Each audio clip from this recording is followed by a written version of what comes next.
কাউকে বারবার এতিম এতিম বলে, মানে কারো বাবা মা না থাকলে বারবার এতিম এতিম বলে সম্বোধন করাটা আসলে মানে কতটা যুক্তিগত জানি না। যাক, আপনারা যদি মজা পান তাহলে আমিও খুশি। আর আল্লাহ তাআলা যেন আমার মতো কাউকে এতিম না করে।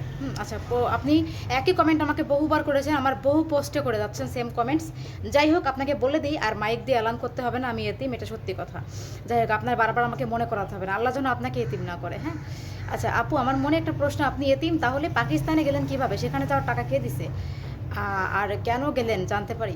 পাকিস্তানে কেন গেলাম? বিয়ে করতে আসছি, স্বাভাবিক। বিষয়টা তো আপনি দেখতেই পাচ্ছেন চোখ দিয়ে। আপনার চোখ যদি থাকে, আমার ভিডিও যদি আপনি দেখে থাকেন, তাহলে তো আপনার বোঝা উচিত পাকিস্তানে কেন এসেছি। লাভ ম্যারেজ করেছি, সিম্পল বিষয়। ভালোবাসি, সংসার নিয়ে, স্বামী নিয়ে, কোনো অভিযোগ নেই। আর পাকিস্তানে যাওয়ার টাকা আমার হাজব্যান্ড দিছে, যাকে আমি বিয়ে করেছিলাম সে দিয়েছে। কারণ আমার পক্ষে এতগুলো টাকা ক্যারি করা তো সম্ভব নয়। আর আমার বাবা মা তো আমার জন্য লাখ লাখ টাকার গাছ লাগিয়ে রাখে নাই, তাই না? তো অবশ্যই টাকা আমার হাজব্যান্ড দিছে, সিম্পল বিষয়। এটা তো আসলে বারবার আপনাকে এক্সপ্লেন করতে আমি পারবো না প্রতিটা ভিডিওতে, তাই না? আপনার আমার সম্পর্কে জানতে হবে, আমার ভিডিও দেখতে হবে, তাহলে তো বুঝতে পারবেন। আপনার আমার বায়োডাটাও যদি বেশি জানতে ইচ্ছা করে, আমার প্রেমের স্টোরি, তাহলে আমার ইউটিউবে গিয়ে দেখতে পারেন। আমার ইউটিউবের প্লেলিস্টে ডিটেলস দেওয়া আছে, কীভাবে বিয়ে করলাম, কীভাবে আসলাম, সব কিছু দেওয়া আছে। আর যারা আমার টিকটক ভিডিও আগে থেকে দেখে বা আমার ইউটিউব আগে থেকে দেখে, তারাই জানে যে আমি পাকিস্তানে কীভাবে আসলাম, কীভাবে আমাকে টাকা দিল, কে দিল, সবই মানুষ জানে। ঠিক আছে? সো আমার হাজব্যান্ড আমাকে টাকা দিছে, টিকিট করে দিছে, ভিসা করে দিছে, তারপরে আমি পাকিস্তান আসছি। এটা সিম্পল বিষয়।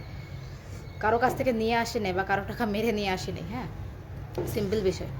আর অতগুলো টাকা আমার পক্ষে ম্যানেজ করা সম্ভব নয়, তো এটা আমার হাজব্যান্ডে দিছে। তো আপনাকে একটা ছোট্ট করে কথা বলি, ও হুট করে কাউকে এতিম এতিম এরকম বলবেন না। কারণ প্রতিটা মানুষের মধ্যেই কষ্ট লাগে। হ্যাঁ, প্রতিটা মানুষেরই লাইফে কষ্ট আছে। আপনি এভাবে বলতে পারতেন যে আপনার তো আসলে বাবা মা নেই, তাহলে আপু আপনার পাকিস্তানে যাওয়ার খরচটা কে দিল? আপনি ডিরেক্টলি আমাকে এতিম বলে সম্বোধন করলেন। তো এটা আমি না, আমার ফ্যানরাও ভালো বলতে পারবে আপনাকে। তো মানুষকে এভাবে বলবেন না। হ্যাঁ, মানুষের কষ্ট লাগে। আপনার জানার ইচ্ছা থাকলে সুন্দরভাবে জানতে পারতেন যে আপু পাকিস্তানে যাওয়ার টাকা কে দিল। এভাবেও সুন্দরভাবে প্রশ্নটা করা যায়।